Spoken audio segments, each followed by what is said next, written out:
Oh, you got to unmute.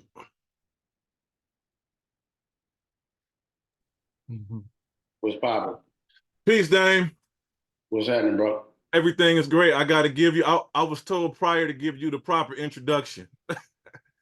So, first of all, I got to acknowledge you being a legendary music mogul, entrepreneurial mainstay that lead the charge and always preaching Black owned, being independent, but also one of the best proprietors of combining creativity and commerce, and also just a damn good curator. You know, it's an art in itself being able to match people with projects, to match the right energy to the right time, and to bring certain things to fruition. So I got to give you your props on that, just to set the tone and to start this off correctly. I appreciate that. Not a problem. So we're gonna jump right into it. I'm not gonna hold you too long. First thing, Okay. how did this project with Freeway X and Black Goons come about? One more time. I'll talk about it in a minute. I'm sorry. One more time. How did this project with Freeway X and the Black Guns come about? Well, I was in this rock band, the Black Guns, with Tash, and we made this album Therapy, and we have other albums we didn't put out, but I just like the rock and roll thing. And one of the first records that we made was called Line Them Up, and it was inspired by Freeway's first record, Line Them Up. He had a record called Line Them Up that he never really put out. I actually white labeled it. No one really thought about it, but I love this record. So all the records that I kind of loved at Rockefeller, I always envisioned them as rock records and what they would look like with instruments. So I remake the things that I like or inspired by certain things that I like.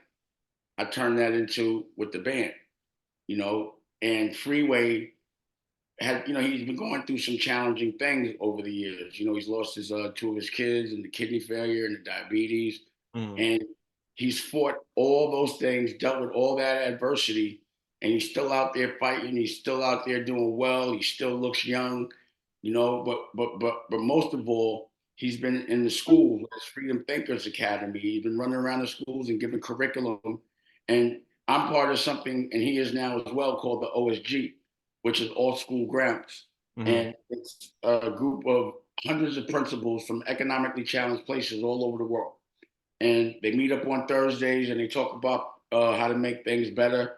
And then they would meet with me on Tuesdays, and I would teach the principals a class on entrepreneurship so they could teach the teachers to teach the kids. Because in this moment in education, all the teacher knew how to do was have a job and be scared. So the teacher don't know, or the principal's not an entrepreneur. How can a principal teach it? If a principal's not making their own dreams come true fearlessly, how are they going to teach that to the kids and to the teachers? So that's what the OSG, and so through the OSG, we connected again, Freeway, and there was an OSG summit at Columbia University, and we were on a panel, and then we just ended up performing. And I jumped on the stage. I was on the stage, but Freeway was performing. I came out, did the date. I hadn't done that with a Rockefeller in years. Right. So, we caught a vibe, Paul. So I was like, yo, I have the American New Network out here in the New Network studio out here in Florida. It's a really big facility, and I guess if you see the making of 365, which is on the television network American New, you'll see the whole facility. It's a big facility. And it was like, yo, come up for 5 days. Let's see what we get. And, whatever. So he came through, paused. And, he's always on the road. I'm always on the road. So it took a minute for us. It was like, to be able to get that 5 days. But when we got to the 5 days, we knocked out 10 records. We did 3 podcasts. We did 1 television show and did the performances. We shot the music video. We did the album photo shoot. And then the Vibe, Daytwan from Vibe Magazine flew in, did the interview for the cover. So we did a whole project in 5 days. Nice. So what we're doing is we're putting a curriculum together to teach people how to do it. And part of this curriculum is after you make your record, you got to tour your record.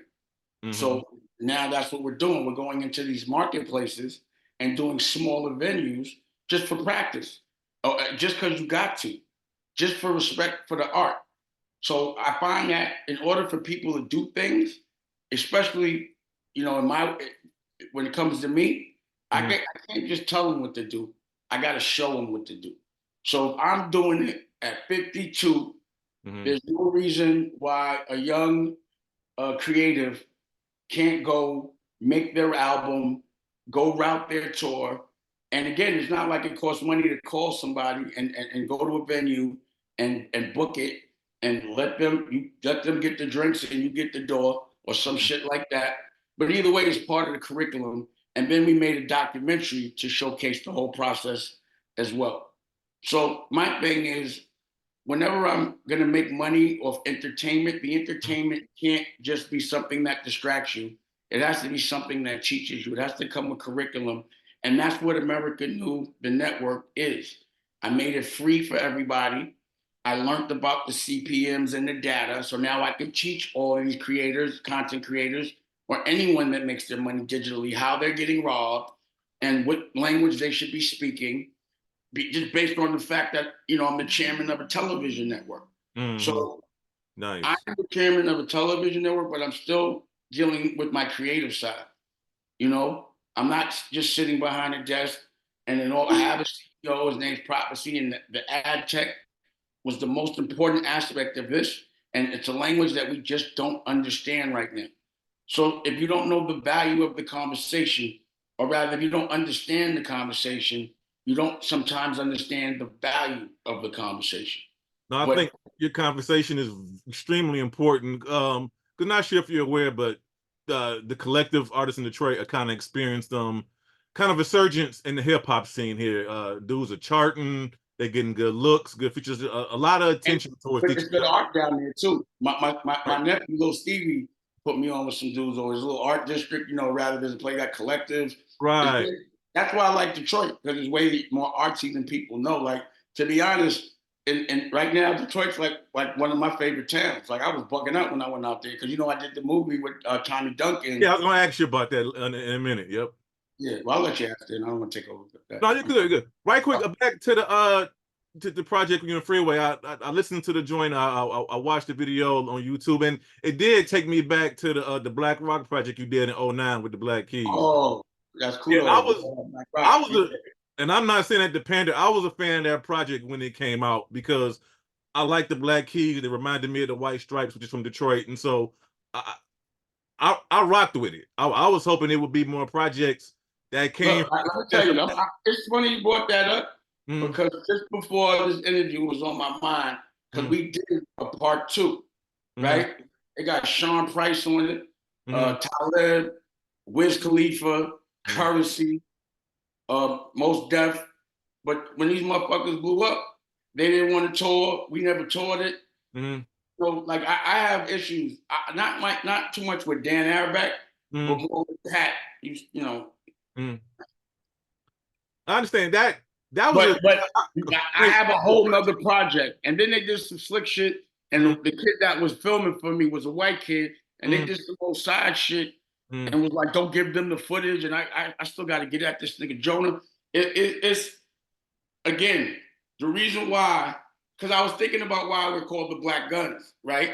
And it's because a lot of what I learned about rock and roll came from the Black Rock Project with the mm. Black Keys, and then also Guns N' Roses style. You know, so it's like Black Guns, and you know, we have knowledge Right. bullets and we shoot them, Yeah, I'm you know, with it. all that type.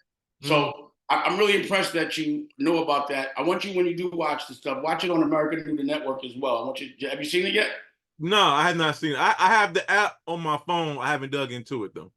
But you got to check it out, bro. Okay. It's ridiculous. We were broadcasting live. I'm about to go to the studio and broadcast live, go to the live event section, Mm, but we were just playing live music all night. Having the power to broadcast and get the CPMs and be able to do what you want when you want with mm, the people that you want, pause, it's a power that you can't understand. But now I could bring the right culture, not the one that distracts us, the right education, the mm, right music, the right move. Like the movie I made about Tommy Duncan is a movie about a black family that has generational wealth and mm, made money in healthcare.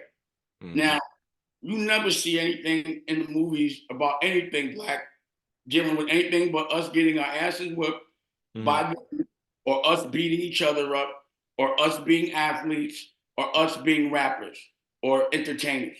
They never give a visual of us doing anything but entertainment. So with the movies, and the reason why I made the movie and it's a TV show now, The Prince of Detroit, was because I wanted our culture to see us doing things what second generation looks like, and how you can make money doing things other than what they continue to show us and selling drugs.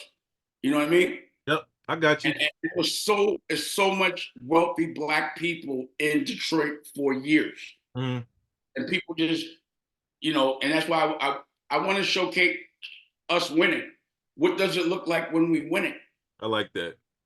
And Now, because that's what I do is showcase us losing. on that movie, were you pleased with the love Detroit showed you back during the Hell yeah! premiere? You see, I'm coming back. Nice. I fuck with Detroit, and I really, a lot of pretty people out there. I was bugging off that. I just went around the world and I'm like, where's the pretty people? Gotta get out there. And then I went to Detroit. I was like, oh shit, a lot of pretty people out here. A lot of, Nice. I'm gonna go back to a question I was going towards a little earlier when you were talking about the education and setting up the tours and everything you're doing within that and being able to teach that and make sure that's received by artists. And I was saying that Detroit has this come up coming, and are those some of the things that you would tell the hip hop artists here, as a lot of them are reaching a new form of notoriety, and the first when I wave. get out there, I'm giving a full clinic on it. Okay. So the first part of the day, we're going to be having a conversation or a panel where we talk about independent business. Okay. So independent business means, not everyone wants to be independent, but sometimes you got to be. Right. If someone's not going to give you a job, or they're not going to sign you, or they're not going to give you a movie deal, it's not going to get done unless you do it yourself. And only 0.5% of the world gets that kind of funding. So you have to, whether you like it or not, 9 times out of 10, if you don't want to sit in a long line, you got to do it yourself. And that's what I've done. No one was going to make me the CEO of a music company, so I just do Rockefeller Halls independently. No one was going to hire me to be a clothing designer. So Rockwear, State Property, Charlotte Ronson, now CEO, down to the sneakers, had to be done independently. No one's going to give my girl a book deal. So we had to write our own book, publish our own book, but she sold 60,000 books in a year. And and it brings the kids' cognitive skills up 30%. So so what I'm doing is teaching people that have to, whether you want to or not, you might have to. If you want to, make some generational wealth, if you want to create legacy, no one's going to give that to you. You have to start as a founder of something other than your children. And you want to leave something to your children. So always teaching curriculum, because that's all we need. The weapons we need are not guns. It's knowledge. It's just knowing because us as a people, we're smart culturally. When we see something, we know how to do it. So when I became a hip hop mogul, people like that, I taught everyone how to do it. I taught everyone the definition of the term CEO. It was not kicked around ever. No one knew what it was. I did the research to know what it was. I didn't know what it was until I became one. I was like, what's the boss? And it was like, CEO, oh, I bet. I'm the CEO, you're the CFO, you're the CMO. That's what we did. We called the names. I'm CEO. I called it first. That's what happened. Because I am the CEO. And I knew about it, and I knew to call it because I'm the boss. So I want to teach everybody about how to make a movie, how to make music, how to make a book, how to stay healthy, how to be in a relationship, how to retire at 35 and do what you want up till now and dream bigger. It's really about dreaming. So I'm in my like 15 years ago, I had a thought about what I wanted to look like 15 years later, which is now. What kind of companies I wanted to run, what I wanted my life to look like. I made a blueprint and a script. I wanted a television network. I wanted my ex-wife to have her own, because at the time I was with I wanted my ex-wife. I wanted her to have her own clothing line so she could go and do whatever she needs to do and leave me alone. You know, I wanted to have a family, but I wanted a network. I wanted a conglomerate. I didn't want partners unless they were partners that believed in my vision, not me believing in their vision. It had to be my dream. Right. So, you know, because what happens with artists when you make too much money off of their shit, they resent you. It happens every time. It's just an algorithm and a human pattern. You can't even like. There hasn't happened one person I put on that didn't resent me after because I made money off. Not one. So I had to make money off me. So now that I'm here in the present, I'm in, you know, my past. This was my future. This is like I had to plan this. I knew what I wanted, and now I just need the bread. But in order to make it happen, I had to just see. Most businesses start with a fund. They raise money. They raise, you know, 100, $200 million, and they can lose money, pay big salaries, pay promotion, have big offices until that money runs out, about 5 years. But you're paying the service debt every year. You're paying like a mortgage. I didn't do that. I didn't go and raise no money. You know, some people, when I be like, yo, I'm broke, it's because, my nigga, I'm not using anyone else's money but my own. Your own money, right. So if you're independent, you got 5 companies, I'm never expecting to have any bread. Because I already know the next $100 million I make, that next day, I'm putting 99 on another business. Gotcha. And I'm cracked again. Now, in your entrepreneur endeavors, let me ask you this from an advice standpoint. You have a lot of artists, I would say they unintentionally get closed-minded. Everything's about making a hit, getting this, getting that, and they kind of unintentionally close themselves off from other routes of income, other opportunities by not putting themselves in position. You know what, you know, and that's obviously something you didn't do because you put yourself in different positions throughout your career to pursue things and find a way to maximize and make income and also be creative. So how do you nudge that guy that say, yo, that kid, that artist that, you know, I'm just trying to make a hit record, and be like, yo, but you talented. It's other ways to build that wealth other than just trying to hit record. You know, how can you reach that person? It's about your show. Okay. If you have a hit record and a bad show, you're not making no money. And if you have a mediocre record but a hit show, you're always gonna make money. So that's the reason why live instruments, I'm showing, like I said, I'm not gonna tell you, I'm gonna show you what live instruments looks like compared to performing with a track with your vocal under it. I'm gonna show you. I'm gonna show you how to book your own tour and do it yourself. Right. And I'm gonna show you how to make ancillary income is what you should be making. The music is just, an album really is just the explosion. It's the spectacle that stimulates the other octopus legs. You know, so if you're supposed to be making money off your merch. You're supposed to be making money off your tour. You know, you're supposed to be, for me, I'm not going to make music videos. I'm going to make movies. I want residual income. I want, you know, I did State Property, and Streets is Watching. Instead of investing in videos, I said, fuck it, let's make a movie. Why? Put a script in that. Just put some mics on, and it's the same amount of money. It's just conversation, dialogue with a beginning, middle, and end. So I would tell, number one, an artist, if you don't love the art of music, don't be in music. Okay. If you're only in it for a hit record, then you're not in it for the art. You're not in it because you enjoy making music. You don't look to please other people when you make music. You look to please yourself. You're supposed to showcase your point of view. I make 7-minute records. I don't give a fuck about the radio, any of that shit. It's about how you feel creatively. And if you're not a real creative, you don't respect the art, it shows.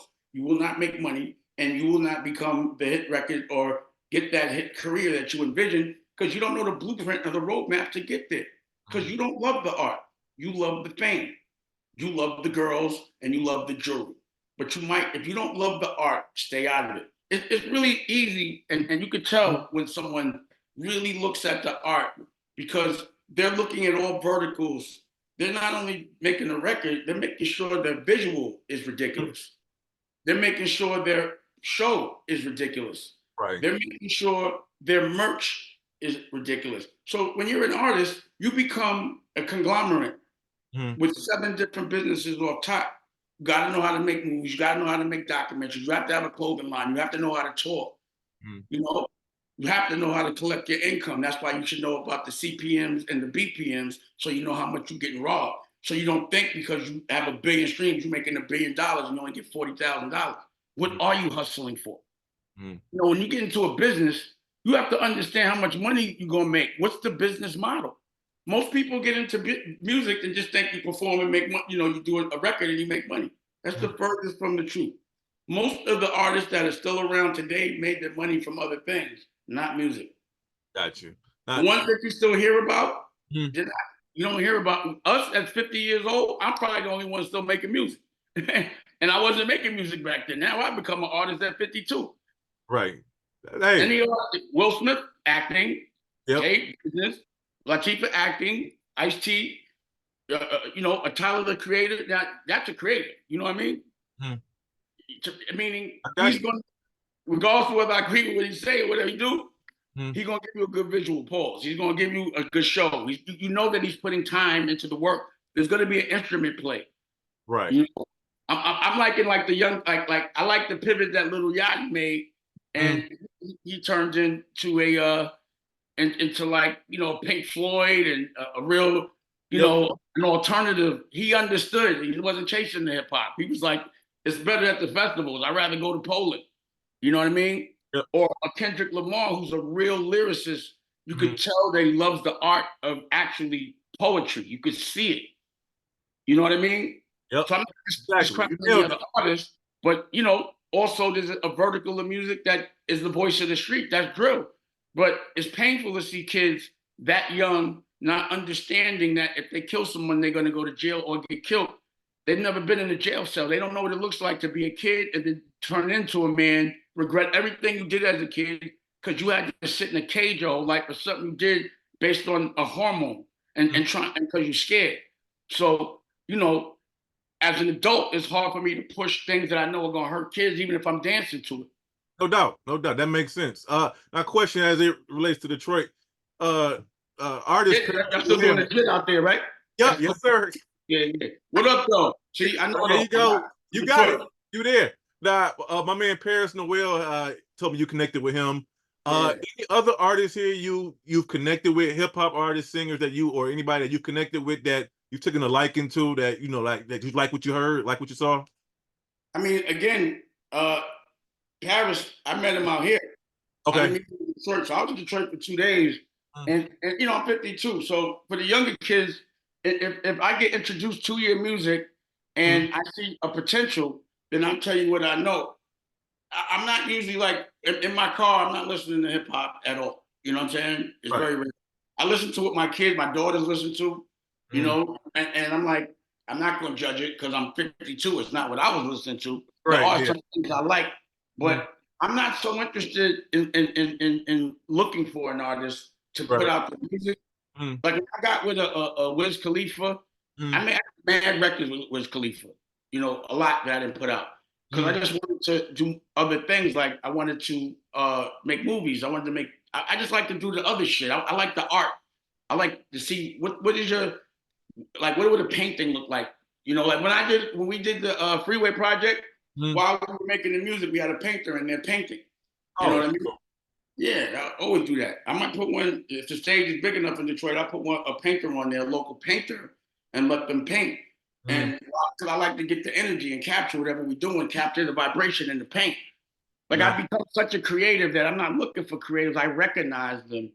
And then I want to be like, well, if you could make what I'm doing better, like with Paris, I'm like, all right, let me see your show. Because that's all I cared about.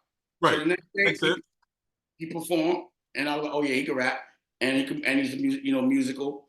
So if he can sell some tickets, then he could open up. My stage is your stage if you respect the art.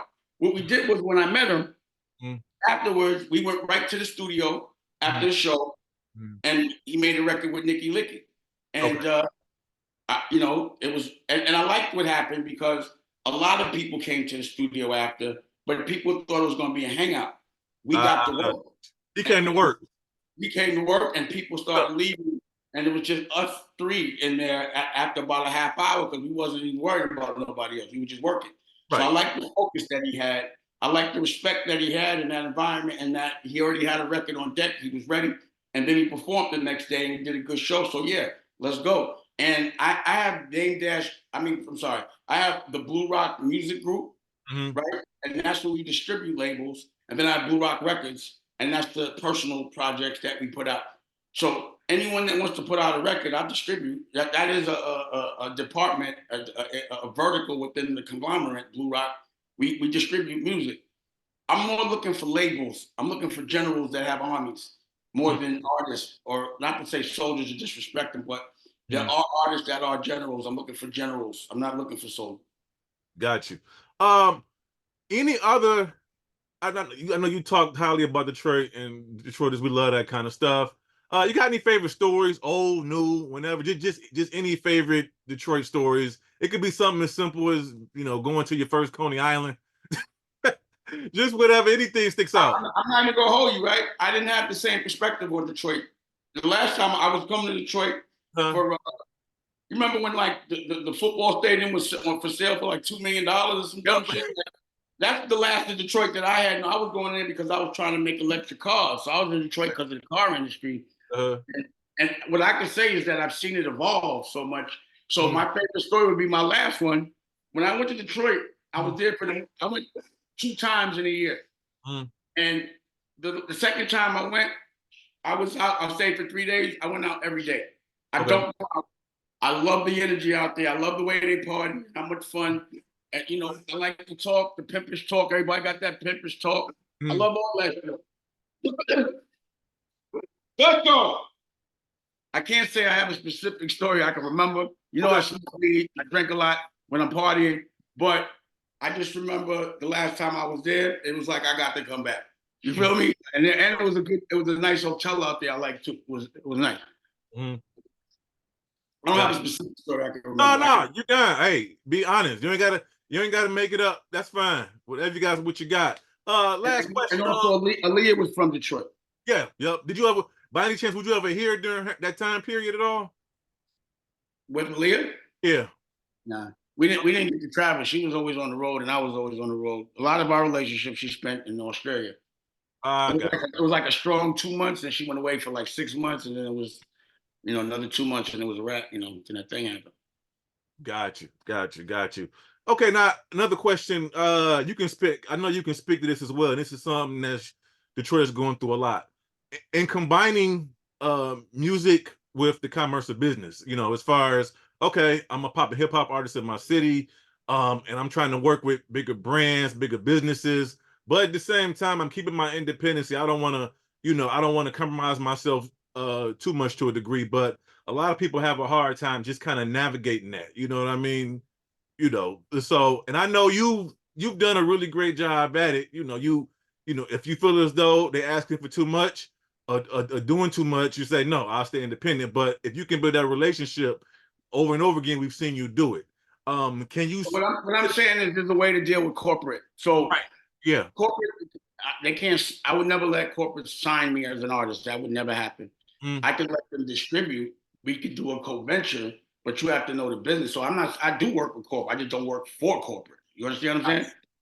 Yeah. I'm not saying eliminate corporate. I'm saying don't be a slave to corporate. Gotcha. You know what I mean? I work with corporate. I have to. I have to get things done. Every time I get on a plane, that's corporate. You know what I'm saying? Like, I'm not independently on it. Everything has something to do with corporate. I just have to be a slave to it. I don't have to work for it. My life's not dependent on when they say, or they're not going to tell me when to go on vacation, or when I can see my kids, or when I'm going to come home, or when I'm going to wake up. You understand what I mean? Yep. Corporate means you have to be, like, if I had to have a job right now, or, a corporate environment, I wouldn't be here right now. I wouldn't be able to just be able to say, oh, you got to do it. I can do it. I'm in the crib right now. I'm about to go to the studio and broadcast live. I'm about to broadcast live. I was broadcasting live all night, just playing music, So being corporate means rules that you don't make.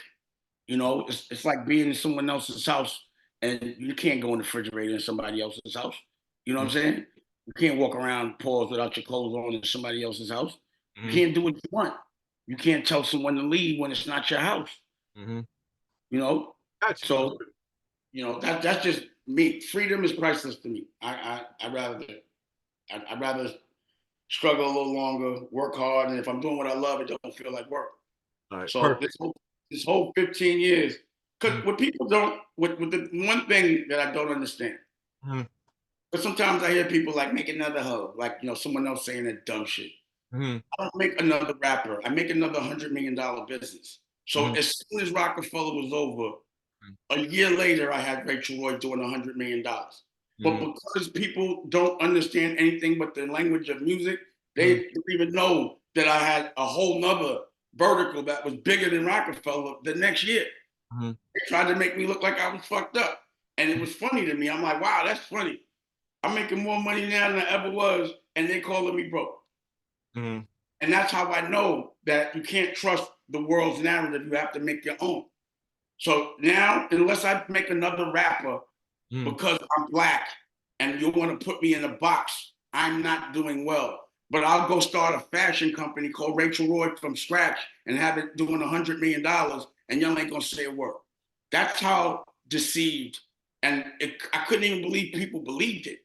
Mhm. You understand what I'm saying? And still do. So I got a television network. Who you know with a television network? Who could make a television network free, get the full CPMs, give you commercials, broadcast live? Who got that? Right. Right. That, why is that not the biggest thing? Why am I not looked at as Elon Musk? If I was a white boy, everyone would be like, that's Elon Musk status. That's Jeff Bezos. He has his own network. But when Dame does it, I ask just to act. Mhm. Look at the technology. Don't think because I'm black, I'm not amazing.